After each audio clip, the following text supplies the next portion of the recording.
আমাদের শুভ মানসিকতা, শুভ বিচারে, শুভ কর্মে মানুষ সন্দেহ করেন, প্রশ্ন করেন, প্রমাণ চান, শুদ্ধতার পরীক্ষা দিতে বলেন, আর তখন নিশ্চিত রূপে কষ্ট হয়। আমরা ভাবি এটাই হলো জীবন। এত শুভ ভাবনা ভেবেও, শুভ কর্ম করেও মানুষ আমাদেরই সন্দেহ করেন। দুঃখ অবশ্যই হয়, কিন্তু দুঃখী হবার কোনো প্রয়োজন নেই। কেন নেই? কারণ যদি কেউ আপনাকে সন্দেহ করে, করতে দিন। সংসারে কি হয় তা দেখুন। এই সংসারে সোনার শুদ্ধতাকেই পরখ করা হয়, কয়লার কটুতাকে নয়। আপনি হলেন স্বর্ণ, তাই আপনার শুদ্ধতা অবশ্যই পরখ করা হবে। সেটা তো হবেই হবে। আপনি নিজেকে দুঃখী করবেন না। আপনার কর্ম শুধু একটাই, স্বর্ণর মতো উজ্জ্বল থাকা। এই সংসার আপনার ভাবনা, চিন্তা, কর্ম এবং শুদ্ধতার প্রমাণ পেতেই থাকবে। তাই আসুন আর আমার সাথে ভালোবেসে বলুন, রাধা রাধা। অনেক সময় এমন হয় যখন মানুষ আমাদের সত্যকে অস্বীকার করতে থাকেন আর মানুষের মিথ্যে কথাগুলিকে গ্রহণ করেন, তাও আবার অত্যন্ত সহজে।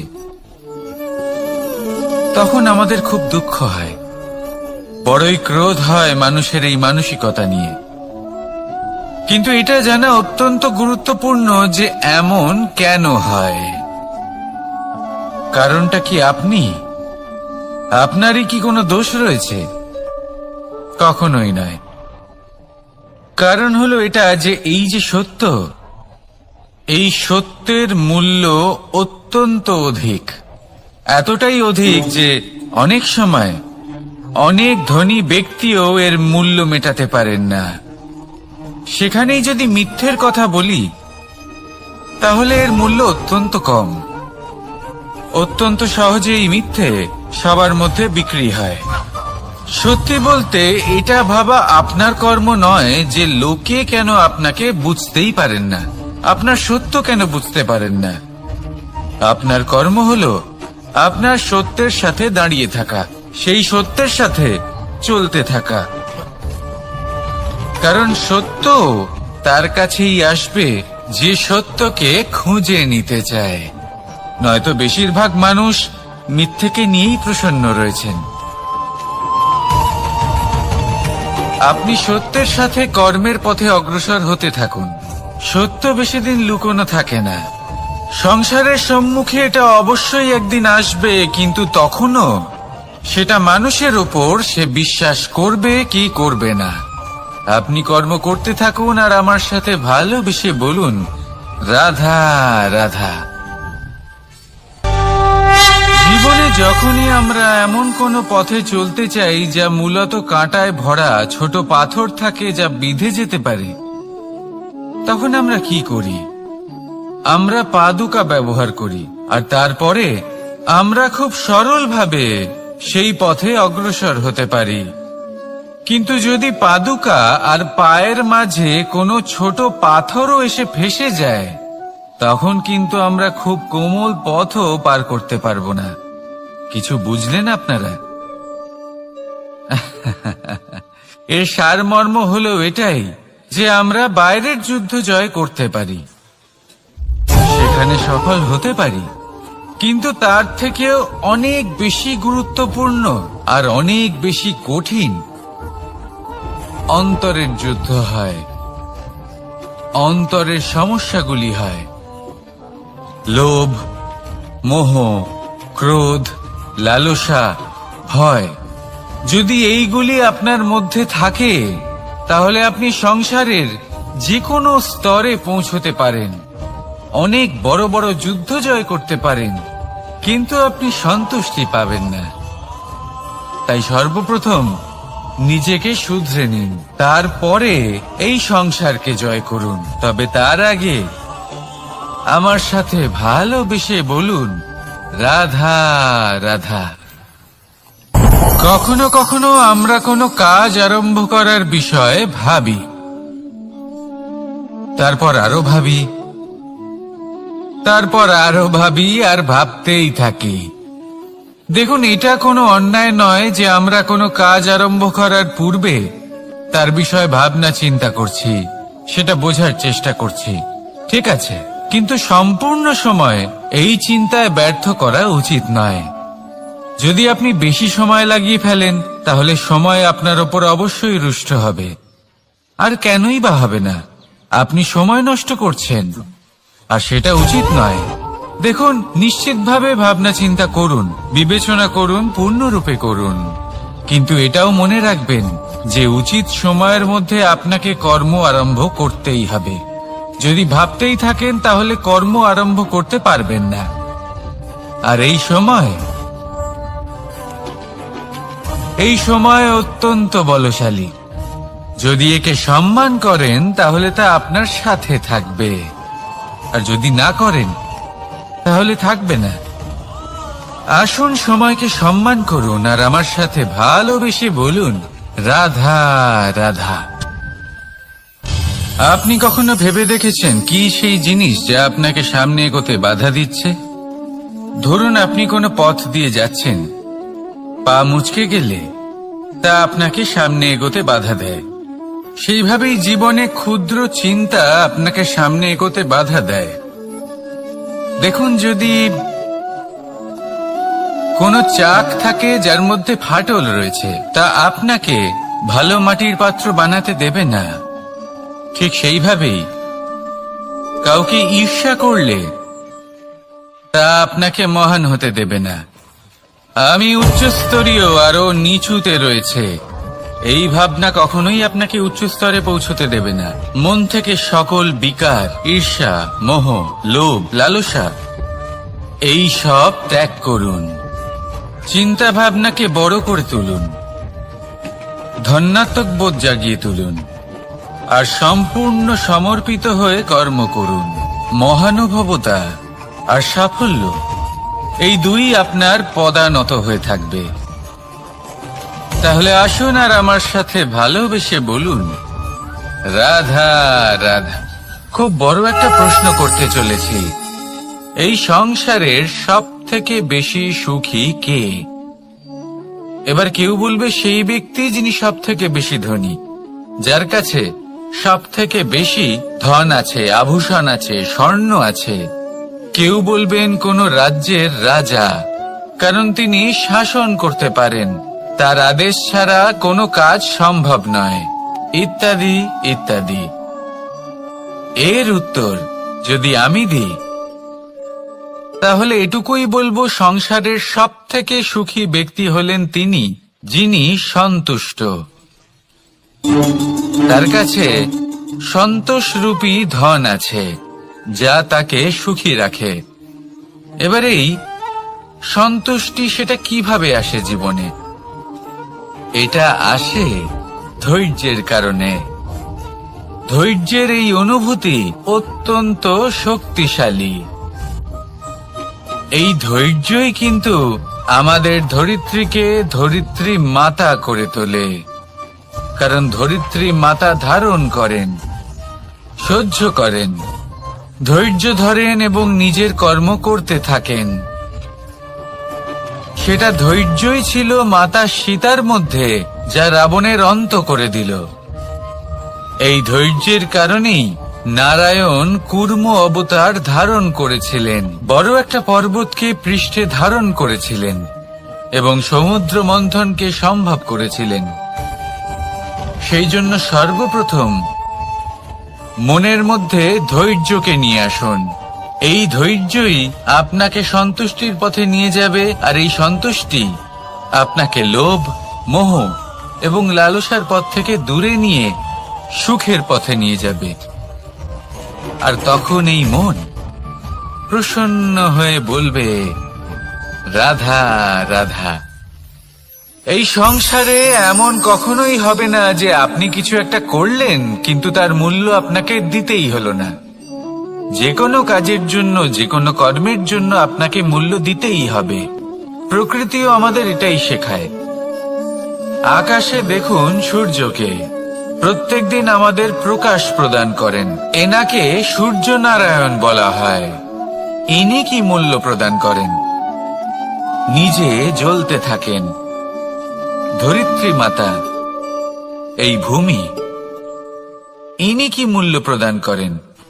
প্রহার সহ্য করেন।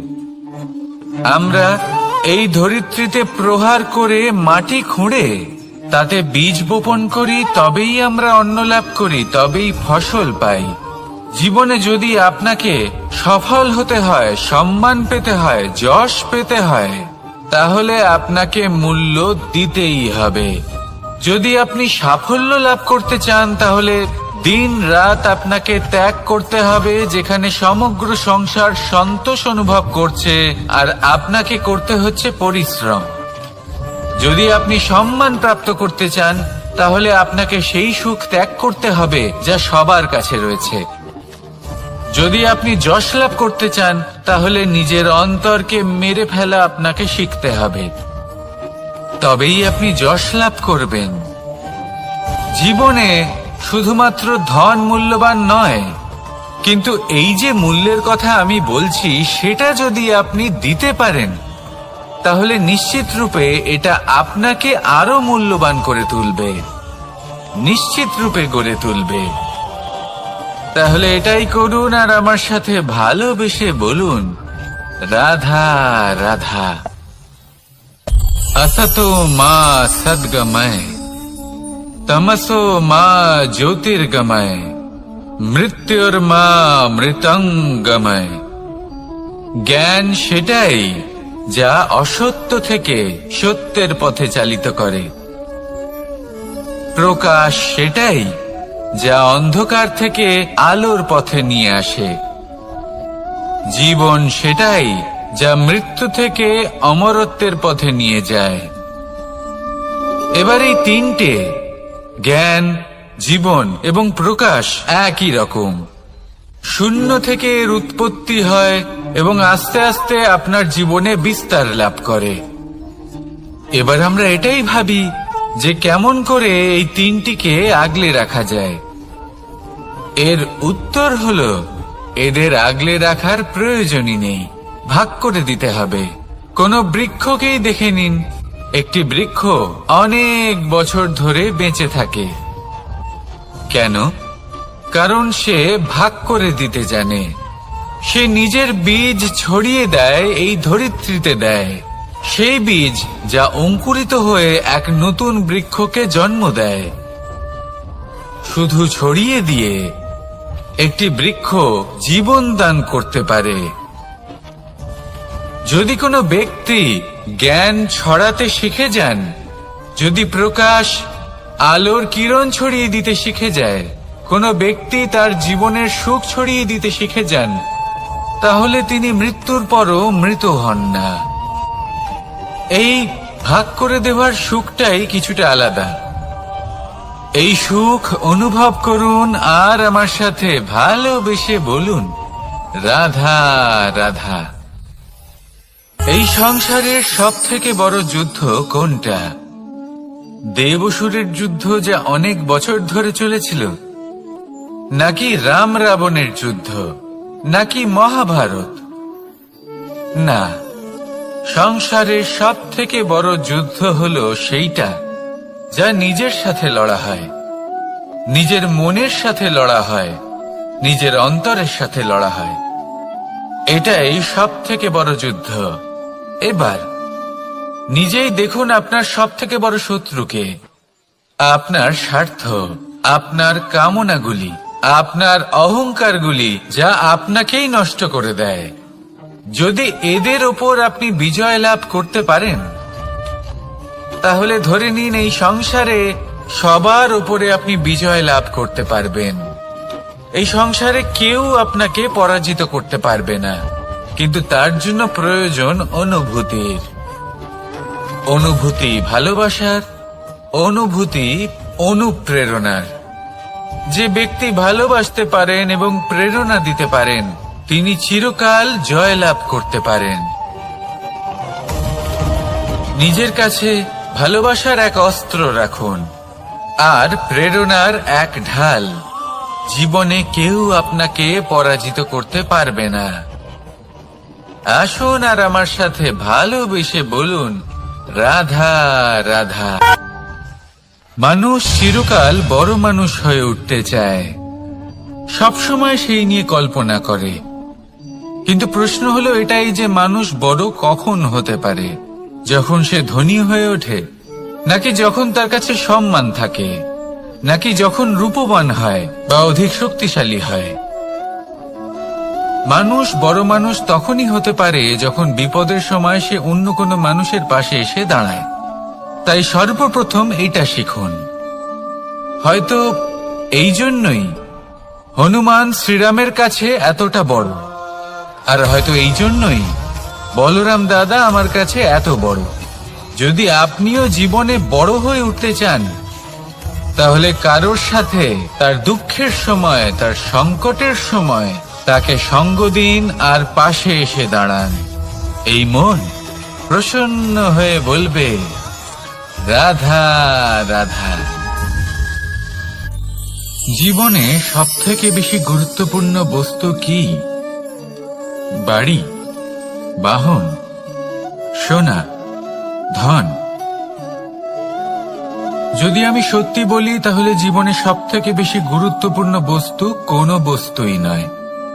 যদি কিছু গুরুত্বপূর্ণ থাকে তাহলে তা হলো অনুভূতি, করুণা, মিত্রতা, মাতৃত্ব, বাৎসল্য, আর সবথেকে বেশি গুরুত্বপূর্ণ ভালোবাসা।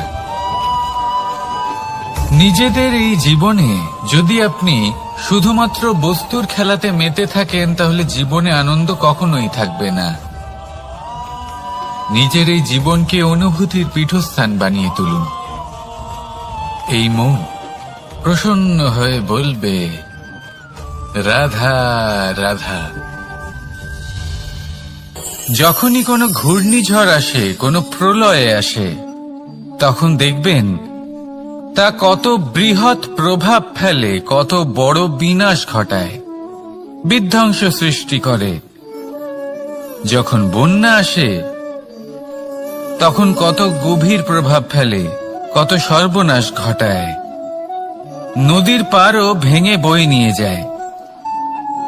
সেখানে কোনো গাছকে দেখুন, শান্তভাবে দাঁড়িয়ে থাকে, চুপ করে, আর নিজের কাজ করে, ছায়া প্রদান করে, ফল প্রদান করে, কোনো শব্দ না করেই নীরবে কর্ম করে। যদি নদীর কথা বলি, নদী যখন বয়ে চলে খেতে জল প্রদান করে, বনস্পতিদের প্রাণ প্রদান করে, আমাদের পানীয় জল দেয়। এত মহান কাজ করে কোনো শব্দ না করে, নীরবতার সাথে। এ হলো এক শিক্ষা যে এই সংসারে যারাই মহান কর্ম করেন তারাই নীরব থেকে সেই কর্ম করতে থাকেন, কারণ ওনারা জানেন যে গুরুত্বপূর্ণ প্রচার নয় বরং কর্ম। আর যারা রুদ্রের সাথে থাকেন, কোলাহল করেন, তারা শুধুমাত্র ধ্বংসই করেন। এবার আপনি মৌন থেকে শুধুমাত্র কর্ম করে মহান হতে চান, নাকি রুদ্রের সাথে থেকে বিধ্বংস ঘটাতে চান?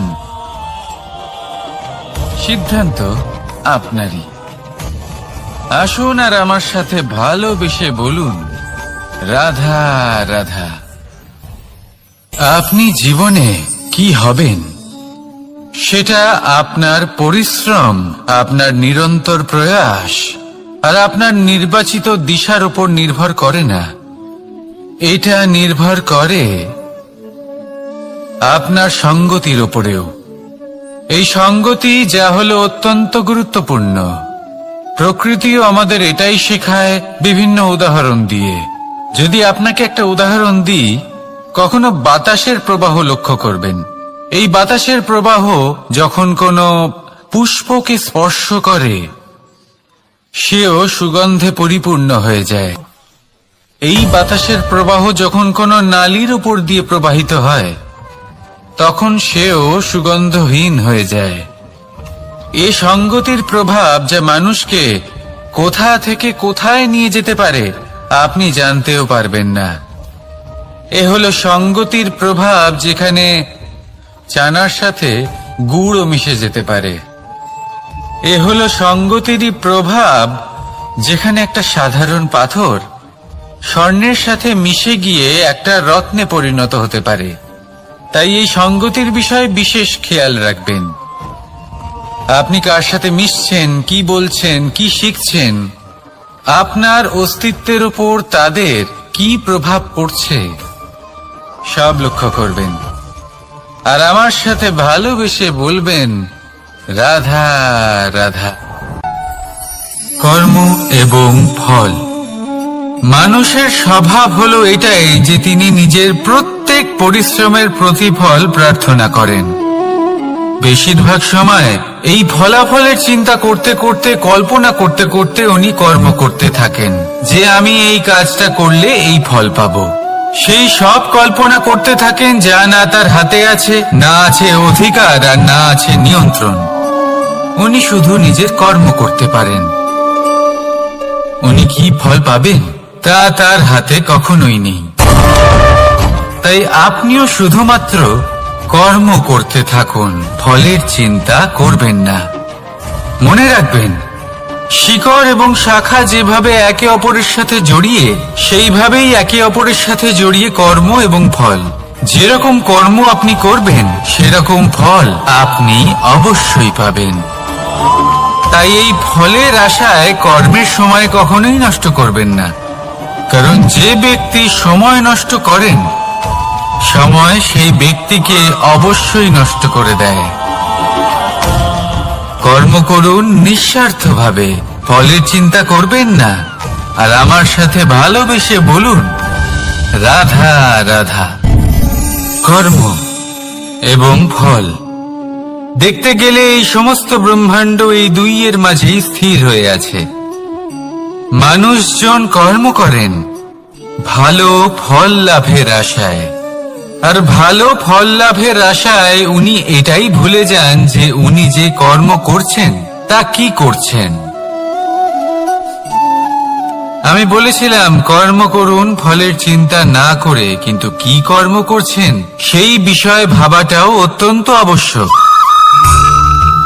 নয়তো অনেক সময় আমরা এমন কর্ম করে ফেলি যা না চাইতেও বিষে পরিণত হয়, যা হয়েছে দুঃশাসনের সাথে, দুর্যোধনের সাথে, গুরু দ্রোণের সাথে। একজনের মানসিকতা উচিত ছিল না, একজনের বিবেক উচিত ছিল না, আরেকজন যে পক্ষ নির্বাচন করেছিলেন সেই পক্ষ উচিত ছিল না। আর যা কিছু ওনাদের সাথে হলো, আপনার, আমার, আমাদের সকলের সাথে তা হতে পারে। আমি বলেছিলাম কর্ম করুন, ফলের চিন্তা করবেন না, কিন্তু এই কর্মের বিষয়ে বিচার করে দেখাটাও ততটাই আবশ্যক। দেখুন, কর্ম করার উচিত প্রক্রিয়া ফলের চিন্তা না করা, কিন্তু যদি আপনার কর্ম শুভ হয় তাহলে তার ফলও নিয়তি আপনাকেই দেবে। সর্বদা কর্ম করার সময় এটা ভাবুন যে আপনার এই কর্ম এই সংসারকে, এই সমাজকে, আপনার পরিবারকে, আপনার আশেপাশের মানুষজনকে কোন দিশায় নিয়ে যাবে। যদি এটা সবার জন্য মঙ্গলময় হয় তাহলে কর্ম করতে থাকুন। আর হ্যাঁ, নিশ্চিত রূপে ফলের চিন্তা করবেন না। আসুন আমার সাথে ভালোবেসে বলুন, রাধা রাধা। বটবৃক্ষের বীজ সর্ষের দানার থেকেও ছোট হয়, কিন্তু যখন তা নিজের রূপ ধারণ করে তখন তা বিশাল বৃক্ষের আকার ধারণ করে, যা সহস্র বছর ধরে বেঁচে থাকে, ছায়া প্রদান করে, পাখিদের আশ্রয় প্রদান করে, আর দেয় পথচারীদের বিশ্রাম করার স্থান। কেন? কারণ সেই ছোট বীজ তা মাটির ভেতরে গিয়ে নিজের খোলস ত্যাগ করে। অন্ধকারে থাকে সে, যতই আলো আসুক না কেন, যতই বর্ষা আসুক না কেন, সব সহ্য করে। আর তারপরে একটা চারা গাছ অঙ্কুরিত হয়, তারপর ধীর গতিতে একটা বিশাল বৃক্ষতে পরিণত হয়। দেখুন, জীবনে কঠিন সময় আসে, এই জন্য নয় যে আপনি হার মেনে নেবেন, এই জন্য আসে যাতে আপনি ভবিষ্যৎ নির্মাণের জন্য নিজেকে তৈরি করতে পারেন। যদি কঠিন সময়ে আপনি ওই বীজের মতো দৃঢ় হয়ে থাকতে পারেন, তাহলে আপনিও একদিন সেই বিশাল বৃক্ষের মতো নিজের অস্তিত্ব গড়ে তুলতে পারবেন, যা সহস্র বছর পর্যন্ত মনে রাখা হবে। আসুন আমার সাথে ভালোবেসে বলুন, রাধা রাধা। এই ব্রহ্মাণ্ড কত বৃহৎ, তাই না? যার সম্মুখে এই পৃথিবীকেও একটা বিন্দুর মতো মনে হয়। আর এই পৃথিবীতে আমরা কে হই, আমাদের আকার কিরকম, আমাদের অস্তিত্বই বা কি? যখন আমরা এভাবে ভাবি তখন মনে হয় আমরা কিছুই নই। তা আমরা যখন কিছুই নই, তাহলে আমরা এত চিন্তা করি কেন? কি ভেবে ভয় পাই? কাকেই বা এত ভয় পাই? কে আমাদের মারতে পারে আর কেই বা আমাদের জন্ম দেবে? আত্মার আসলে না কখনো জন্ম হয় আর না কখনো মৃত্যু। আত্মা শুধুই শরীর বদল করে। আপনি, আমি, আমরা সকলে এই শরীর নয়, আমরা হলাম আত্মা, যা হলো পরম আত্মার পরম অঙ্গ।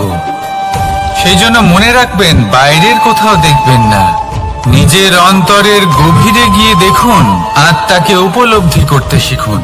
ক্লেশ, ভয়, চিন্তা, এই সব কিছুর থেকে নিজেকে দূরে রাখুন, তাহলেই উপলব্ধি করতে পারবেন পরমাত্মা কে। তাহলে আসুন আমার সাথে ভালোবেসে বলুন, রাধা রাধা। পরিবর্তন এই সংসারের শাশ্বত নিয়ম। কোন রাজা নেই যিনি চিরকাল রাজা থাকেন, কোন ধনী ব্যক্তি নেই যিনি চিরকাল ধনী থাকবেন। এই সংসারে সূর্যের স্থান নেওয়ার জন্য চন্দ্রিমার আগমন ঘটে। কোন স্থান যাকে পতিত বলা হয়েছিল, সেখানে মহল তৈরি হয়েছে। কোন স্থান যাকে আজ মলিন বলা হয়েছে, কাল সেখানে মন্দির স্থাপন হতে পারে। কোন ঋতু চিরকালের জন্য থাকে না, কখনো সময় চিরকাল একরকম থাকে না।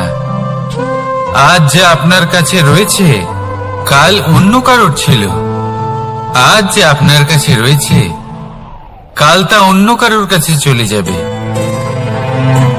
আপনার সাথে কিছু থাকলে তা হলো আপনার কর্ম, কিন্তু সেই কর্মের পরিণামও আপনার নয়। আপনি শুধু কর্ম করুন, বাকি সবকিছুই পরিবর্তনশীল। কিন্তু সেই পরিবর্তনকে দেখে ভয় পাওয়ার প্রয়োজন নেই, তাকে স্বাগত জানান। যদি আপনি হাসি মুখে সেই পরিবর্তনকে স্বাগত জানান, তাহলে এই পরিবর্তনও হাসি মুখে আপনার সাথে থাকবে। আসুন আমার সাথে ভালোবেসে বলুন, রাধা রাধা। সঞ্চয় মানুষের যখন থেকে বোধ বুদ্ধি হয়, সঞ্চয় করতে আরম্ভ করে দেন। সঞ্চয় করতে থাকেন ভোজনের, সঞ্চয় অর্থের, সঞ্চয় শক্তির।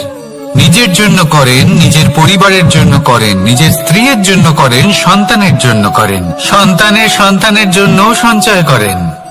সঞ্চয় করার জন্য ওনার কাছে অনেক কারণ রয়েছে, কারণ উনি এটা ভাবেন যে এই সঞ্চিত শক্তির জন্য কেউ ওনার কোনো ক্ষতি করতে পারবে না।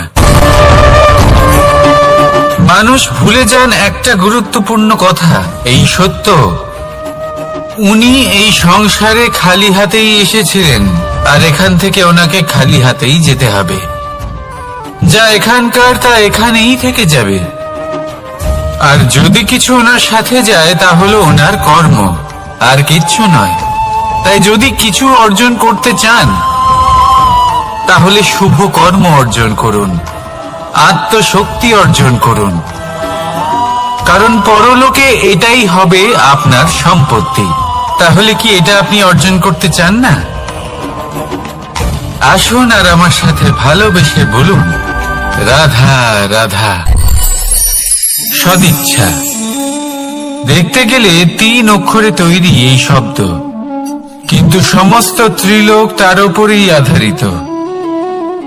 আপনি এই সংসারে এসেছেন, তখন অবশ্যই শ্বাস নেবেন, কিন্তু তার বদলে আপনাকে কিছু তো দিতেই হবে। আপনার উপর নির্ভর করছে আপনি কি দেবেন।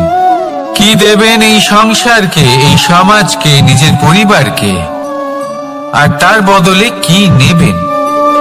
যশ নাকি অপযশ?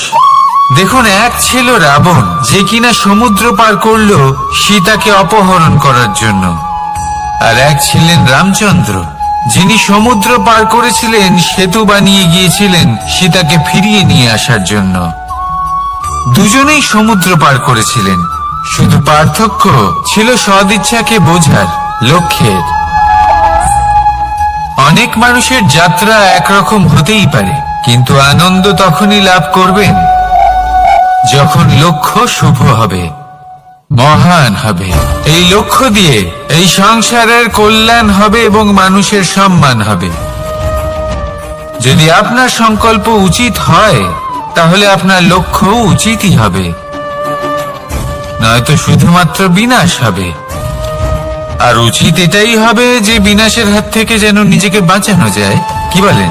তাই জীবনে যে লক্ষ্য স্থির করছেন, মনে রাখবেন তা যেন শুভ লক্ষ্য হয়। যদি এরকম হয়, তাহলে আপনার যাত্রা, আপনার জীবন দুটোই শুভময় হবে। আসুন আর আমার সাথে ভালোবেসে বলুন, রাধা রাধা। সুরক্ষা। এই সুরক্ষা আসলে কি? এটা কি কোনো কবচ নাকি কোনো সীমা? এই সুরক্ষা আসলে অন্য কিছু। আমাদের মাতা পিতা, আমাদের প্রিয়জন, আমাদের বন্ধু, এই সমাজ, আমাদের শুভাকাঙ্ক্ষী, আমাদের আত্মীয়, এনারা সবাই আমাদের জীবনে কোনো না কোনো ভাবে সুরক্ষা দিয়ে থাকেন, একটা কবচ দিয়ে থাকেন কোনো না কোনো রূপে।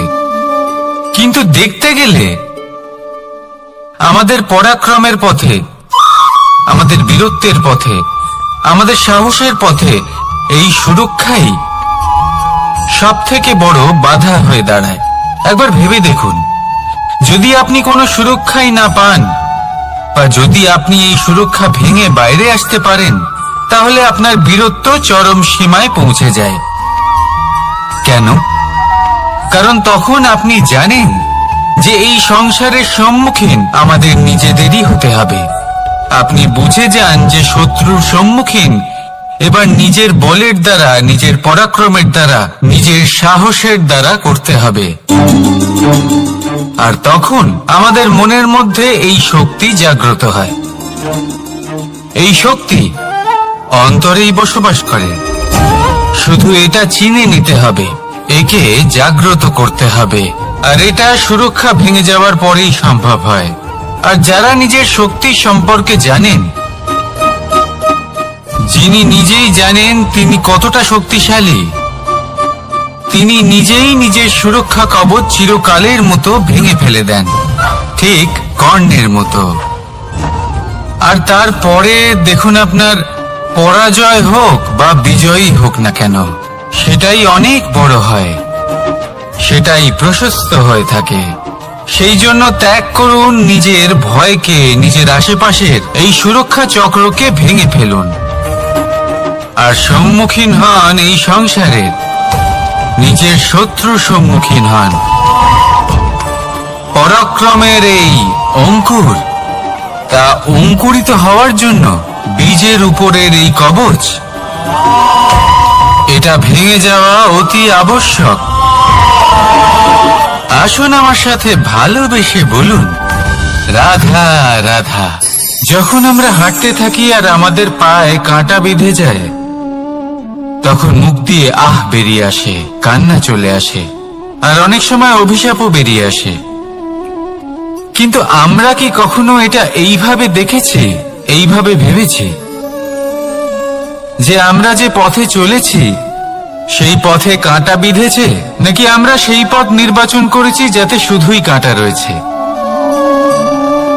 নাকি আমরা এভাবে ভেবে দেখেছি যে এই কাঁটা আমাদের কষ্ট দিতে এসেছে, নাকি এটা আমরাই বিছিয়ে রেখেছিলাম? সাবধান থাকা উচিত ছিল, কারণ কাঁটা বিঁধলে যন্ত্রণা হবে, চিৎকার করে ফেলতে পারি, মুখ থেকে অভিশাপও বেরিয়ে আসতে পারে। কিন্তু এই অভিশাপ শুধুমাত্র আমাদের তরফ থেকে অভিশাপ হয়, সামনের ব্যক্তিটির ওপরও নির্ভর করে। এবার সেই ব্যক্তি যদি এমন হয় যে ফুল আর কাঁটা এই দুই সমানভাবে গ্রহণ করতে পারে, তার কাছে অভিশাপও বরদানে পরিণত হয়।